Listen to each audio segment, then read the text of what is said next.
Então hoje nós vamos fazer uma entrevista com a Flávia Fairbanks, que é uma pessoa que eu admiro bastante, e de um assunto extremamente importante, de um assunto que parece corriqueiro, mas que a fundo mesmo, acho que pouca gente conhece profundamente, e que a gente vai ter umas palavras, um bate-papo, basicamente um bate-papo que a gente vai ter, mas que vai abordar inúmeros aspectos da sexualidade. Então, falar primeiro sobre a Flávia Fairbanks, que, como falei, é uma pessoa que admiro muito, porque a conheço já há vários anos, desde a época do Hospital das Clínicas, ela é recém-formada, ela fez toda a formação dela na Faculdade de Medicina da USP, fez residência, mestrado, doutorado, e lá que a gente se conheceu e sempre eu tenho acompanhado a carreira dela. Uma coisa que eu sempre falo para ela, né? Tudo que você fizer vai dar certo. Você só precisa decidir o que você quer fazer. E ela caminhou bastante na carreira dela, então ela fez vários cursos que você pode até enumerar, né? O que você está fazendo, o que você fez depois da residência, para o pessoal te conhecer melhor. Perfeito. Bom, primeiro, doutor Jorge, mais uma vez, muito obrigada, não só por esse convite, como por todas as oportunidades que você sempre me oferece. E quero aqui externar publicamente minha admiração por você também. E em relação a essa formação aí na questão da sexualidade, foi um trajeto muito interessante, porque até o momento do mestrado no HC, eu estava bastante vinculada ao grupo de endometriose, onde eu ainda tenho algum vínculo, mas ele acabou por uma questão de identificação com essas questões de sexualidade que naquele momento eram mostradas ou apresentadas pelas pacientes da endometriose, eu acabei indo fazer uma especialização em sexualidade humana, com outra especialização em sexualidade feminina, pelo link com a ginecologia, e a partir dali fui convidada para fazer o doutorado nessa área e trabalhar com a professora Carmita Ábido no Instituto de Psiquiatria da USP, que é onde eu trabalho bastante agora, no grupo de estudos de sexualidade que chama ProSex. Então, por conta de tudo isso, é que eu cheguei nesse ponto que agora, na verdade, eu acabo trabalhando bastante com disfunção sexual, bastante ainda com endometriose e com a ginecologia no geral. Mas é isso aí. Além disso, eu tenho feito alguns trabalhos fora também, né? Tive uma oportunidade de fazer alguns trabalhos fora do país, principalmente nos Estados Unidos, que também focaram nessa questão da disfunção sexual, na sexualidade feminina em geral, que tem trazido frutos bastante interessantes. É Então, como eu isso. falei, como eu falei, ela já estudou bastante, tem produzido bastante, e nesse meio tempo, entre uma coisa e outra, acabou fazendo reprodução humana, fez um curso com a gente, Sim. lá no nosso instituto, e então, por isso que também ela toca bem a parte de reprodução humana também, e daí que a gente continua trabalhando junto nessa parte da reprodução, e como ela conhece bem essa outra parte da sexualidade, por isso que a gente resolveu conversar um pouco sobre isso, que aparentemente tem uma relação grande entre sexualidade e reprodução, mas aí ela vai falar até que ponto que isso realmente é verdade, né? Então, mas por que tem sido falado tanto sobre sexualidade hoje em dia? Então, na verdade, isso é um movimento mundial, é super interessante, porque é uma daquelas coisas que provavelmente vão ter um histórico daqui a algum tempo. E ele começou em 1983. Pela primeira vez, começaram a falar de sexualidade como uma coisa que não era uma conotação pejorativa, mas podia ter alguma coisa científica. Que foi quando a Organização Mundial de Saúde resolveu que a sexualidade era um dos pilares de saúde do indivíduo. Então, a partir daquele momento, o indivíduo, para ser considerado saudável, ele tinha que ser saudável do ponto de vista biopsicossocial e sexual. E isso abriu as portas para ter uma série de movimentos sociais, culturais e, inclusive, científicos em busca de explicações do que poderia fazer, então, para tentar entender melhor e até ajudar pessoas que tivessem dificuldades no campo sexual. Então, é muito recente, de 83 para cá. Isso acabou sendo reforçado no Congresso da OMS de 2002, onde colocaram de novo, não, de fato, depois de 20 anos, vale a pena continuar achando que a sexualidade é um pilar de saúde do indivíduo, e dali para frente que isso acabou virando um movimento. Então, quer dizer, alguma coisa da agora do século XXI, basicamente. Então, por isso que agora está tão em moda falar de sexualidade, todas as mesas de sexualidade dos congressos estão sempre lotadas, porque todo mundo tem muito interesse, quer seja por questões profissionais ou até mesmo pessoais, e ainda o conhecimento é recente. E então, falando, o que é disfunção? O que é essa disfunção sexual? Então, Parece para uma coisa meio entender, ampla isso, né? é, então, o termo disfunção sexual é o termo científico que a gente fala para pessoas que acham que tem problemas na esfera sexual. E, na verdade, a definição ela é meio ampla, mas basicamente ela fala que é a incapacidade do indivíduo participar, o indivíduo homem ou mulher, participar de um ato sexual ou alguma coisa que tenha uma conotação sexual com satisfação. E, fundamentalmente, ele não participa, mas ele também não responde. Isso é uma coisa muito legal, até porque eu sei que deve ter ginecologistas assistindo também, que às vezes as pessoas acham assim, não tem a iniciativa. E nos últimos conceitos mais recentes, a gente sabe que não precisa mais ter tanto iniciativa, mas que pelo menos você responda caso haja um estímulo. Então, quando não tem iniciativa e nem tem resposta, nada te comove do ponto de vista sexual, ou não é mais como era antes, e causa estresse, que é outra palavra-chave na história, a gente pode caracterizar como uma disfunção. Eu vou pegar esse gancho para falar dessa questão do estresse, porque tem que ser um estresse pessoal. Até para que fique bem claro que aquele conceito antigo onde falavam assim, eu estou procurando ajuda porque o meu parceiro ou a minha parceira estão reclamando que... Não, hoje em dia não tem nada a ver com o parceiro ou com a parceira. É a pessoa que tem que se sentir incomodada. Aí ela pode ser caracterizada como disfuncional. Voltou. Voltou? Voltou. Não, é que deu uma paradinha aqui na imagem, aqui, na transmissão, mas agora voltou. É muito comum as pessoas falarem, quando vai chegando mais idade, né? Quando eu era nova era de um jeito, agora é de outro jeito. E a minha amiga é de um jeito. Na verdade, as mulheres não comentam muito entre elas, né? Mas é muito comum a queixa, imagino, no consultório ginecológico, é muito comum essa queixa, né? Até que ponto que isso é normal, não é normal? Isso aí que acho que as pessoas ficam preocupadas. Até que ponto ela tem problema ou não tem problema? Tem disfunção ou não tem disfunção? Então essa pergunta é super boa, justamente porque a gente vai tentar colocar qual é o universo que a gente está falando. Então, primeiro, antes era de um jeito e agora virou de outro. Tudo bem, existem fatores que são inerentes ao envelhecimento, isso acontece mesmo, por exemplo, para as mulheres, o período da menopausa é muito marcante em relação a isso. A questão hormonal relacionada com a sexualidade tem um impacto negativo, de fato, para mulheres que não conseguem depois fazer reposição hormonal, ou não querem por algum motivo, podem ter um prejuízo. Mas a vida, a gente vai ver que não é só hormônio nas mulheres nem nada disso, inclusive os outros fatores são muito mais importantes, grande parte das vezes, do que a própria vida. Eu vou falar isso daqui a pouco. Mas, de qualquer jeito, se comparar consigo mesma pode ser uma coisa interessante, mas se comparar com os outros não tem muito sentido. Primeiro porque não tem normal. A gente não tem nenhuma escala que você fique pontuando adequadamente. De 0 a tanto é bom. Existem alguns questionários que a gente aplica, mas não é o ideal fazer dessa maneira para fazer diagnóstico. Então, a gente tem que entender que a pessoa pode ter um padrão de vida e que comparar com outros não é muito adequado. E em relação a conversar no consultório de ginecologia, isso tem sido mais frequente, cada vez mais as questões têm sido trazidas, então houve também um movimento. Até há muito tempo atrás, não se perguntava, não se conversava a respeito e a gente brincava até, porque eu acabo dando muita aula na área, que era assim, o ginecologista não perguntava, porque se ele perguntasse, ele tinha medo da resposta, não queria avançar no assunto, que ia demorar um tempão, nem sempre ia trazer muitas vantagens ter entrado naquele terreno, então tal. Só que agora as pessoas têm mostrado uma postura diferente, porque as mulheres perguntam ativamente e estão certas em fazer isso. Então, a gente tem tido uma outra realidade. Mas ainda tem uma dificuldade muito grande, pelas duas partes. Pela parte das pacientes, que nem sempre se sentem à vontade de perguntar, tem vários tabus, questões e tal, e por parte dos ginecologistas, que podem se sentir constrangidos ou não se sentirem à vontade de lidar com esses assuntos, ou às vezes também não sabem como orientar. Então é melhor não fazer uma orientação errada.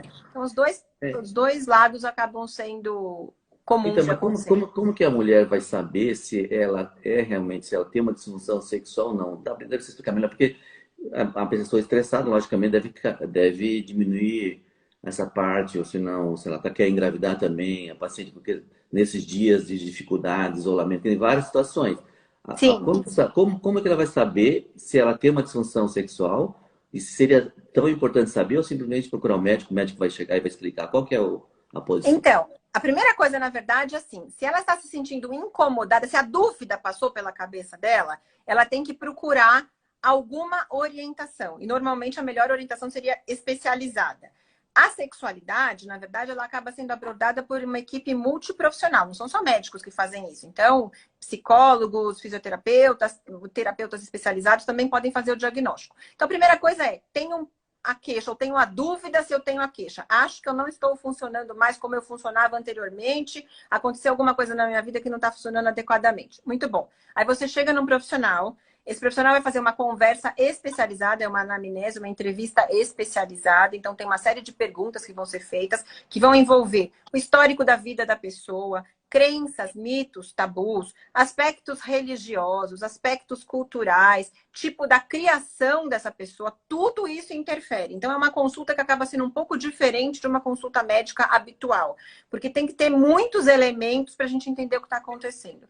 Depois você vai usar, ou pode usar, instrumentos, que são questionários, onde vai ter uma avaliação da função sexual mesmo. Então, pergunta se a pessoa tem desejo sexual, se lembra que a relação sexual acontece, se por acaso encontrar alguma imagem mais simbólica, mais erótica, alguma coisa, se aquilo se motiva algum tipo de sentimento ou não, como é que é na relação com o parceiro ou com a parceira, e assim por diante. Então, esses questionários são aplicados por esses profissionais depois da conversa e são pontuados. Junto com esses questionários, a gente também faz uma investigação, ainda que um pouco superficial, para tentar afastar outros problemas, quer sejam problemas de saúde gerais, problemas, por exemplo, de tireoide, hipertensão, dislipidemia, aumento de colesterol, triglicérides, tudo isso pode interferir. Uso de remédios, qualquer tipo de medicação pode interferir mais ou menos na questão sexual, isso é super importante também. A gente tem uma lista de mais de 40 remédios de uso corriqueiro na população que tem uma interferência na função sexual. Então, é muito comum a pessoa falar, nossa, realmente eu comecei a tomar um remédio X, percebi que teve, nunca imaginei que pudesse ter alguma relação, mas teve. E afastar fundamentalmente a ocorrência de depressão, de ansiedade e no momento que nós estamos vivendo agora, essa questão do estresse incontrolado. Porque o que acontece? Nesse cenário todo, a função sexual, que é sempre modulada, ou quem regula tudo isso são os neurotransmissores cerebrais, eles podem estar afetados. Então, consequentemente, a pessoa não responde adequadamente. Então, sabendo assim, já fez a entrevista, que é a anamnese especializada, fez um exame físico se tiver sido feito por um médico ou um fisioterapeuta. Faz a resposta aos questionários, com determinadas pontuações para ver como é que tá. Afastou outras doenças. Foram solicitados alguns exames que, se fossem pertinentes, e essa interpretação foi feita, aí você tem um quadro geral para chegar num diagnóstico. Então, não é num bate-papo, não é numa entrevista que você preenche na revista, nem nada disso. É um trabalho que requer uma série de etapas. Você falou várias coisas aí, algumas coisas fisiológicas, mais psicológicas. Você poderia dizer assim, qual é a porcentagem de realmente problemas físicos que podem ocorrer? Porque acho que a queixa existe muito. Até que ponto que a queixa você vai encontrar no físico ou no psicológico? Eu teria essa... Porque Então, a gente tem, a na pessoa sempre fala assim, verdade... eu queria tomar um remedinho para curar. As pessoas adorariam que tivesse, né? Você sai do consultório com uma receita, vai lá e resolve tudo. Então, assim, a questão puramente física, que a gente fala da etiologia orgânica, ou seja, de uma doença que responda pela disfunção sexual, é a minoria dos casos, não chega a 15%. A questão puramente psicológica, ou seja, uma etiologia psicogênica da disfunção sexual, em torno mais ou menos de 50% a 60%. E grande parte, às vezes, a gente tem as duas coisas. Às vezes começaram por um lado e acabaram num outro lado, ou as coisas começaram ao mesmo tempo. Então, eu vou dar um exemplo, que é a área que eu atuo muito, por isso eu tenho segurança para falar, que é, por exemplo, a mulher que tem endometriose. Então, a mulher vai ter dor, ela vai ter infertilidade em grande parte das vezes, 50% dos casos. Ela tem dor na relação sexual causada pela doença. Aquilo começa a ter uma contração crônica dos músculos do assoalho pélvico. Ela fica com uma tensão lá embaixo. Consequentemente, o ato sexual começa a ficar menos prazeroso. ela começa a evitar as relações sexuais para não ter dor, porque quem que quer se submeter a alguma coisa que você sabe que dá dor, e ela acaba ficando com uma disfunção sexual. Então, na verdade, foi a endometriose que causou a disfunção sexual? Não necessariamente, mas ela contribuiu muito para que aquela mulher ficasse disfuncional. Então, esse é um exemplo. Isso pode acontecer com os miomas, isso pode acontecer com um paciente com doença inflamatória pélvica. E na nossa área, doutor Jorge, tem uma questão muito importante que eu faço questão de realçar aqui, porque nós estamos falando com o seu público das mulheres com infertilidade, que é quando a função sexual acaba ficando totalmente vinculada com a reprodução. Então, isso acaba sendo muito importante. A gente tinha até comentado um pouquinho antes de começar a live se a gente ia falar alguma coisa a respeito, especificamente sobre disfunção sexual causa infertilidade? Claro que não. Não causa, não tem uma relação direta. Porém, a infertilidade pode causar muita disfunção sexual. O inverso é verdadeiro. Porque quando um casal tira completamente o foco da espontaneidade, da vontade e passa a funcionar de acordo com o calendário, com a finalidade para conseguir engravidar, então aquilo lá acaba tendo uma interferência muito negativa e a longo prazo pode ser causa de disfunção sexual. Isso é muito comum da gente ver. Então é uma questão que tem que ser tratada também nos casais inférteis para que a gente não tenha depois dois problemas, a infertilidade e a disfunção sexual. Ela tendo uma disfunção sexual pode prejudicar outras coisas na saúde dela? Sim. Na verdade, as mulheres com disfunção sexual têm uma incidência enorme depois, ou muito maior que a população geral, de transtornos de ansiedade, de depressão a longo prazo. E esses dois cenários da ansiedade, da depressão, podem depois levar a uma baixa de autoestima que vai levar a longo prazo ao desenvolvimento de hipertensão, ou pode levar, porque ela acaba ficando desmotivada, mais sedentária, pode acabar ganhando peso desnecessariamente ou involuntariamente, diminui o ritmo da atividade física e, consequentemente, leva até a síndrome metabólica. Todo esse cenário já foi traçado. Então, uma disfunção sexual que acaba interferindo negativamente na vida e prolongada por muito tempo sem tratamento, a longo prazo pode levar a um problema grave de saúde. Então, Mas assim... isso... Oi, desculpa. Pode Mas falar. isso Não. por quê? Porque ela não está fazendo, porque ela não está sendo procurada pelo marido, ou porque... que é que fica ruim nela? Então, a disfunção sexual hoje em dia, como a gente falou, tem que voltar lá na definição. É a mulher, ou o homem, ou o indivíduo que não consegue participar com satisfação da experiência sexual. Então, esse conceito de não fazer levar a doença, não, porque não precisa fazer ou ter a relação sexual. Existem muitas modalidades de práticas sexuais, ainda mais tem que ser falado. As pessoas podem ter a relação sexual com os parceiros. Existe hoje em dia a relação sexual virtual, que as pessoas acabam podendo ter relação sexual virtual. Então, tem uma série de modalidades que podem ser e trazer satisfação. Isso vai de pessoa para pessoa, cada um é um.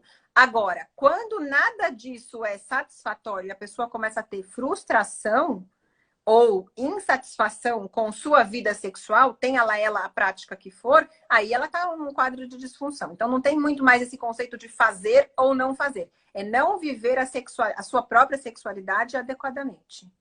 A idade que a gente trabalha, que são as mulheres inférteis, até lá para os 42 anos, ou um pouco mais, né? Algumas chegam até 50 anos. Aí a gente quase não aborda isso, deveria abordar muito mais, porque a paciente está mais preocupada na procriação do que na sexualidade, né? Agora, então, agora você na sua prática clínica, você tem mulheres que se queixam em diversas fases da vida, né? Qual que você acha que é mais prevalente? Onde é que mais a mulher realmente sofre com isso, né? O que você acha e por quê? Na verdade, assim, a gente começa a perceber que tem muitas faixas. Então, por exemplo, nas meninas ou nas adolescentes ou adultas jovens, elas estão aprendendo as experiências sexuais. Então, se tem alguma coisa frustrante, ela até entende que talvez não tenha tido tempo suficiente para aprender e tudo bem.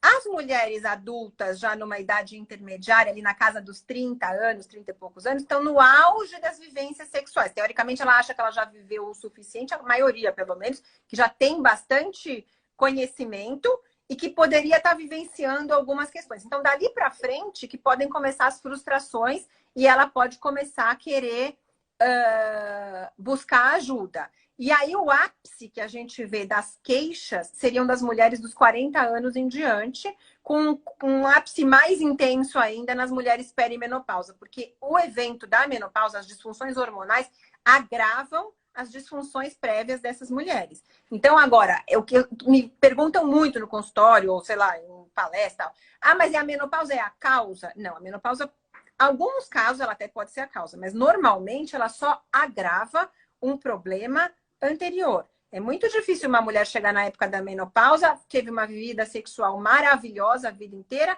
chegou lá e a menopausa acabou com tudo isso. Não, não costuma acontecer. Normalmente já era uma vida sexual limítrofe, que às vezes era boa, às vezes não era, tinha um problema aqui, um ali, ia mais ou menos levando.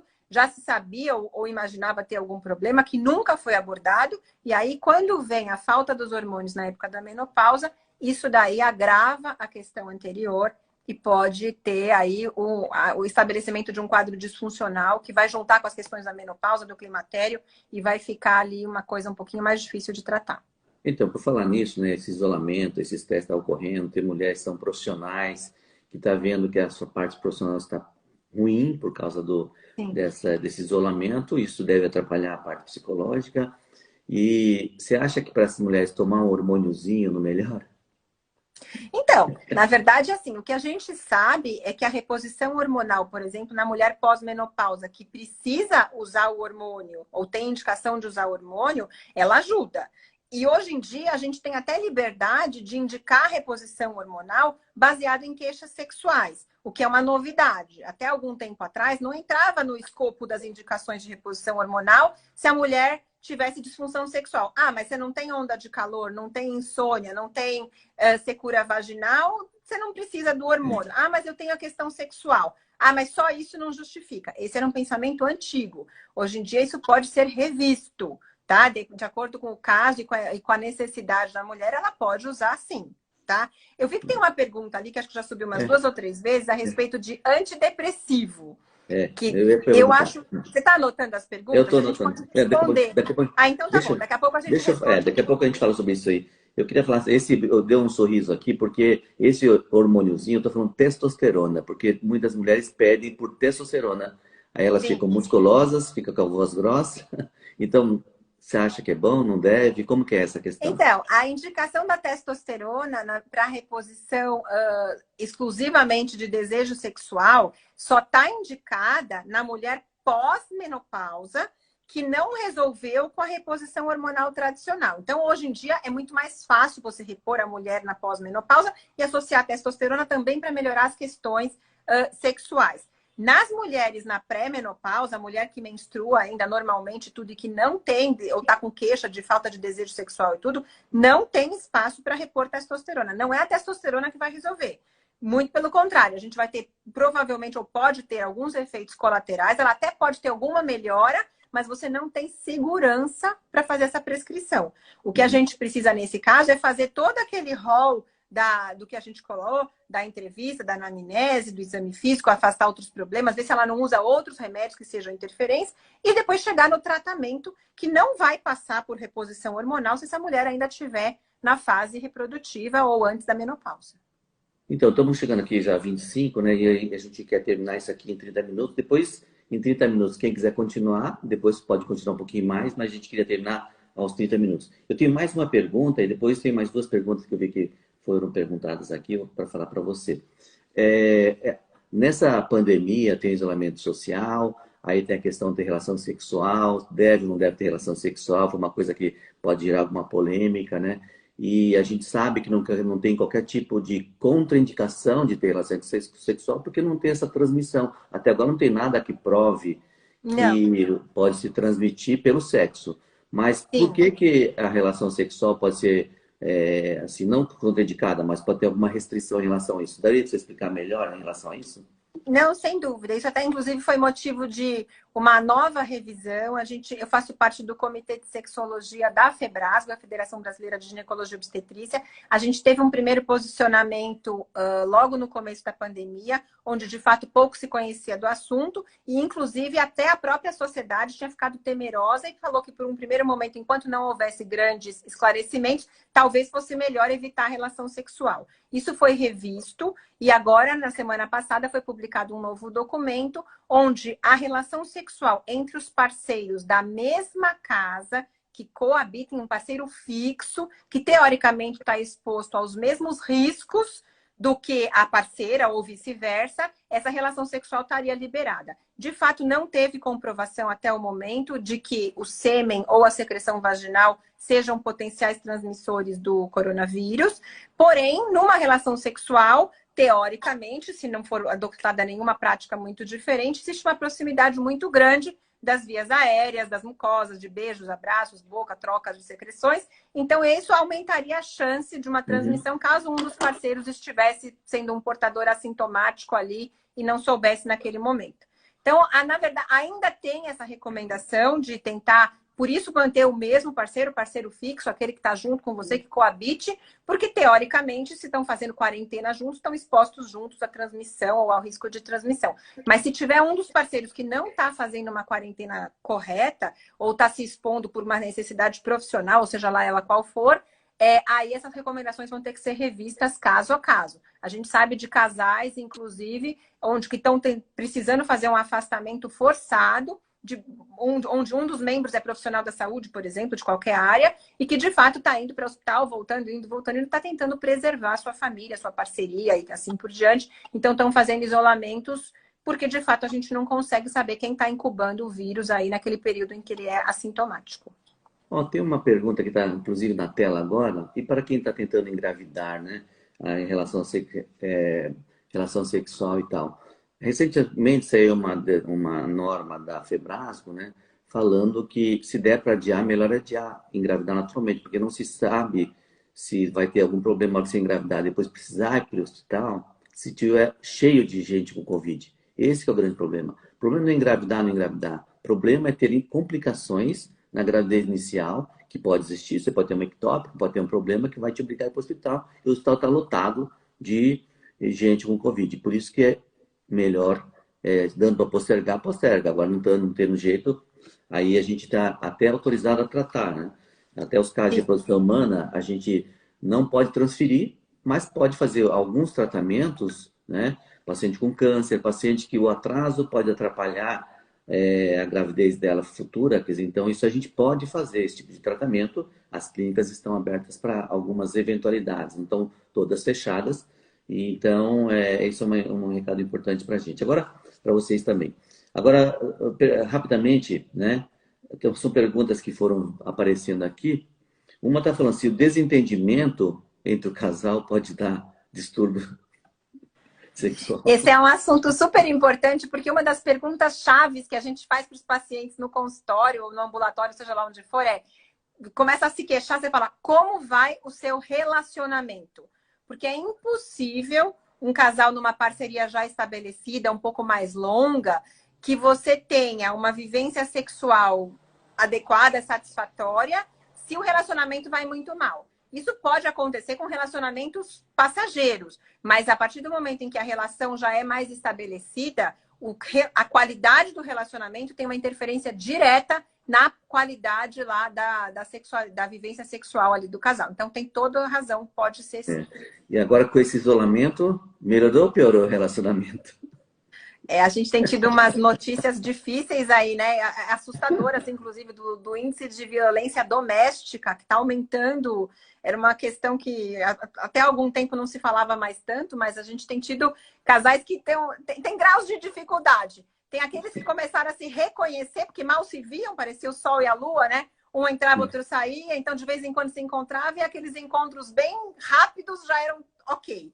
Agora ter que conviver na mesma casa por um tempo mais prolongado, estão realçando as identidades, as positivas e as negativas de todo mundo. Então tem gente que tem tido bastante problema. A gente tem recebido muitas queixas. Outra pergunta aqui é de antidepressivo, que até você viu, né? Se interfere Sim, então, os antidepressivos, ansiolíticos, remédios para emagrecer, alguns antihipertensivos são os maiores inimigos da libido feminina. Então, só para entenderem, não é só feminina, mas eu acabo sempre puxando para feminino por conta da ginecologia, mas de qualquer maneira, a grande molécula-chave que faz tudo funcionar melhor do ponto de vista da resposta sexual é a dopamina. Dopamina é a molécula do bem-estar, da alegria, tudo que é um potente neurotransmissor no cérebro.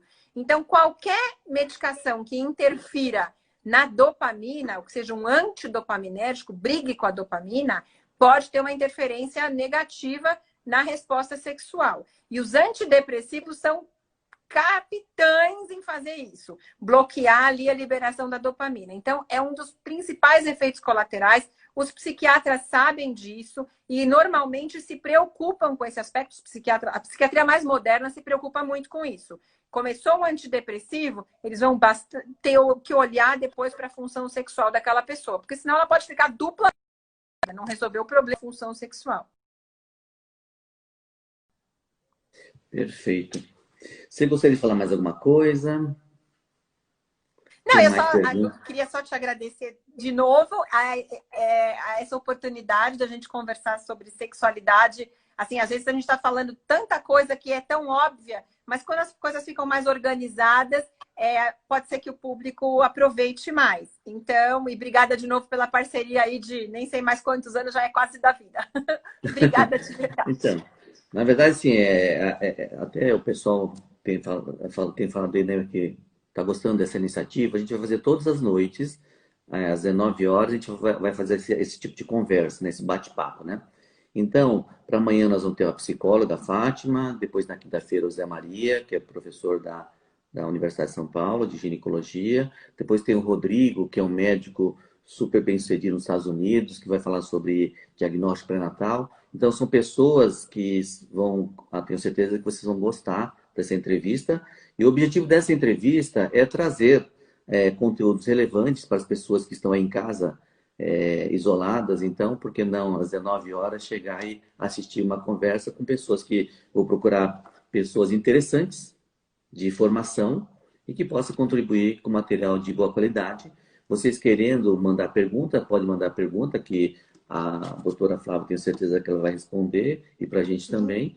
E a gente fica à disposição para esclarecimentos. Logicamente que isso não é uma consulta, a melhor forma é você ter a informação e você vai no teu ginecologista. Não dá para ir pessoalmente, mas dá para fazer a consulta online. Foi outra pergunta, como é que daria para fazer? Então, hoje, cada vez mais está sendo normatizado a consulta online. Não está totalmente normatizado, muita gente ainda não sabe como fazer, mas está cada vez mais acessível essa possibilidade. Assim, mesmo o paciente de longe de São Paulo pode acessar hoje, ter acesso a médicos de qualquer parte de São Paulo, do Brasil, do exterior, via internet, e com isso ela pode esclarecer melhor, mas nada como a consulta presencial. Mas essa alternativa, que vai perdurar enquanto existir a pandemia, pelo que parece, é bem interessante, talvez até venha mudar no futuro como vão ser as consultas. Por enquanto, está totalmente permitido a consulta online, com várias regras, e que eu tenho certeza que muitas pacientes vão se beneficiar com isso. Então, de mais a mais, queria agradecer a Flávia, é uma pessoa que realmente, como eu falei, que eu admiro demais, é uma pessoa que tem uma competência grande, mãe, como pode cuidar de filho, né? E escola, deveres escolares, ainda ser uma excelente, brilhante médica, né?